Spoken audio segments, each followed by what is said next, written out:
So I'm sure you've heard by now that your thoughts, your beliefs, and your habits create your reality. And maybe it feels a little redundant, like you're sick and tired of hearing the same notion play out. But the truth is, until we take full responsibility for the decisions that we make on a daily basis, for how we set the tone for our day, for how we move about our lives, then yeah, we absolutely do create our own reality. And the way you can create your own reality is first by starting to declutter your mind.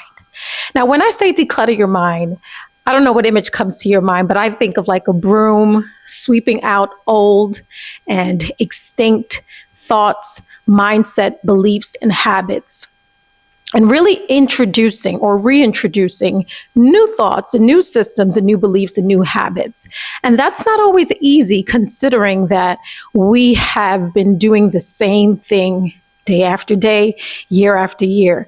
We say it's a new year, but not too much changes after the first week of January. And then the momentum sort of picks up and we're stuck in default mode. So decluttering the mind for me literally means examining the things that I think about, the beliefs that I believe, the actions that I take on a daily basis, and really assessing and auditing whether or not those are in my absolute and best interests. And for the most part, most of them can be. If you have a routine in the morning where you spend time pouring into yourself, if you have a routine where you work out on a regular basis, if you've incorporated prayer, meditation, and some stillness in the morning, perhaps you are choosing nutritious foods that are to your highest benefit. There are so many levels to it, but maybe there are some things that you're doing that are working for you. And if that's the case, then yes, I would encourage you to continue to do those things. However, there are things that we believe and things that we've done or things that we do and habits that we form that are not to our ultimate and best interests. And it leaves the question, what would my life be if I made some new decisions? What could my life turn into if I decided that I wanted to entertain new thoughts and new realities and new ways of being? I remember taking a transformational course by the name of Momentum. Maybe some of you have heard of Momentum. And I think there's like a similar program, starts with an L, I can't remember it. Either way, that program really encouraged me to face decisions and habits. It forced me to face fears that I was holding on to. It tapped into the question of why and what, like, what do I genuinely want out of my life? And why have I chosen the paths that I've chosen? And why have I made the decisions that I've made? And now it's really not supposed to be like after you're done with the transformational course or after you've taken a series of these that you're somehow going to be brand new. But I think the most powerful process of it was really probing and really allowing us to face the mirror into ourselves and to deal with the work that we are currently doing in our life and what can we do better. And there was a series of activities and conversations and challenges, some that I honestly didn't think that I was going to be able to do. But of course, having that sort of community and the encouragement and the mindset, keyword, the mindset, that's what shifted the entire experience for me, which made me feel like, if I can do this, what else can I do? Sometimes we're just surrounded by environments of people who may love us and may care for us, but are not necessarily invested in our growth. Comfort is really something that people hold on to and will justify and argue with limiting beliefs about wanting to continue to do something when they probably know that it's not in their greatest and in their best interest. And so I highly just encourage you to begin asking questions and begin to declutter your mind in a way that you say, like, what do I do on a daily basis? And the things that I'm doing, is that bringing me closer to my greatest and highest self? Or is it sort of keeping me stagnant and still? I remember speaking about movement, and that being such a deceiver, because people think when they're busy and their calendars are booked and they're going to meetings and, handling several things, that means that they're somehow successful and productive. But productivity really comes from, if you said you were going to do something, did you keep your word? At the end of the day, can you say that you've accomplished something, or that you did something that led you closer to your fulfillment, your dream? And again, success is defined differently for everyone. So I won't define success for you. You can only define what that looks like and feels like for you. But in order for us to create our own reality, we have to begin to choose thoughts that are in our greatest and highest good. And I don't mean to sound redundant when I say it, but I trust that when it feels right on the inside and there's no resistance, then what's projected on the outside and what begins to manifest in physical form is the greatest evidence that we're headed in the right direction. We have taken the backseat in our lives because of social norms and because of family dynamics and traditional norms that we adopt. And we believe that I'm supposed to do it this way, and I'm supposed to do it this way for several years. Whether it's working for a company for several years, whether it's taking the traditional route and going to school, and again, not knocking it. I think if that's what you want to do, then that's great, and it should be celebrated and respected. However, I do wonder, how many of us are really stuck doing only what someone else would approve of us doing versus us approving it for ourselves, if that makes sense. So we create our reality. We create the type of life that we want to have. And we do that by the thoughts that we are thinking about. And we do that by being very intentional with the mindset that we are creating, and also what we associate with our day-to-day routine.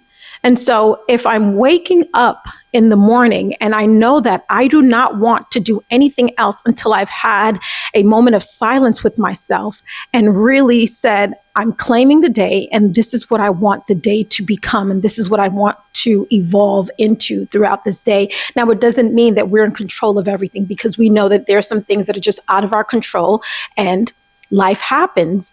However, when you set the tone at the beginning of the day and really command it, something powerful happens. It's just almost like, if everything goes awry, I've already made peace with the fact that this is how I want to show up today. And something powerful happens when you make that decision over and over and over again. It's like a compounded effort into investing into yourself, subconsciously, spiritually, physically, intentionally. You take ownership of your thoughts. I mentioned in previous videos, I have created a habit now of really auditing my thoughts and saying, where did that come from? Why do I even believe that? If this is a scare tactic, thank you for warning me. Thank you for trying to give me the heads up about something, but I believe that I'm safe, and I believe that I'm divinely guided, and I believe that I'm protected, and I believe that God is with me, and I believe that I'm being led to where I'm supposed to be. And I believe whatever, you fill in the blank for that, but that's the tone that I set. And so therefore, when that happens on a repetitive basis, it has no choice but to pick up momentum and eventually become the norm. But it only becomes a norm with the refreshing, with the resetting, with the consistency and the deliberate actions. When I see someone working out at the gym, or I see someone taking a run, or I see someone successful in their field, in their career, that is a daily decision. It's not a one-time decision that has carried them through year after year. They are setting a reset every single day that they wake up. They are fighting up against sickness and depression and frustration and family woes and things that are out of their control, and yet they show up. And so encourage yourself to do the same. Declutter your mind. Begin to assess what you are thinking about on a daily basis. How are you acting on a daily basis? How are you showing up for life on a daily basis? Is it rewarding you back? I think what blew my mind is listening to so many thought leaders like Neville Goddard, and even listening to Bob Proctor, listening to Earl Nightingale, listening to these thought leaders and reading some of their texts, and recognizing that every one of them actually said, what you see projected into the physical is a direct direct reflection and manifestation of what's happening in your inner world. And so a lot of the times I had to say, well, if I don't like what I see, then what's happening in my inner world that can change now? What can I do now? What incremental steps that I can take now? And you can do the same. You can create your reality. If the reality is you wanting to live abroad, then you can begin to create that reality. Look into that. Figure out, like, when would be a good time for me to take a trip? What would the rates and costs be if I were to do that? And can I work somewhere that doesn't require me to be physically at a location every day? That's just, again, an example. If it's about your health, how can you create the reality behind your health every day that would bring you positive outcomes and lead you into the direction that you want to go? It's a matter of thoughts. It's a matter of beliefs, and it's systems that you have in place. If you believe that you can't have it all, you won't have it all. And by all, I mean within, the confinements of what's doable. I'm not saying like, hey, I'd like to be a bird tomorrow, and I'm going to grow wings overnight. No, I mean, genuinely, like, having what you desire within your capacity. And if you believe you can't have that, then it's not going to happen. And if you believe that it's going to be hard and restrictive and take so long, then that's what's going to happen. But if you believe the opposite, like, things flow with me and I like making progress. And every time I put in the effort, things seem to move and I get led to one thing after the other. And people come around to support me. And if you believe that, then that too will happen for you.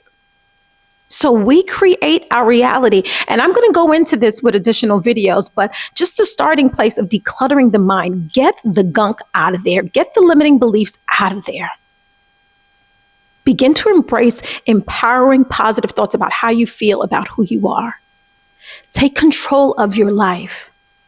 You have the power to create your reality. You're actually creating it right now in real time. But just ask, is this what I want?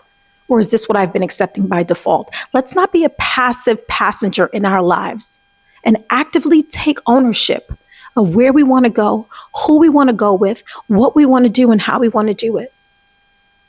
Declutter the mind, create your reality. It's so possible. And you can do it in a matter of seconds, in a matter of minutes, with a made-up mind. Just make up your mind. Choose today whom you will serve. Who are you going to serve? Lack and limit, or abundance and prosperity? The decision is yours. Thank you for tuning in. I appreciate you clicking and watching and spending some time with me. There should be some resources below, and I look forward to connecting with you in future videos. Thank you so much for your time. See you again next time. Bye.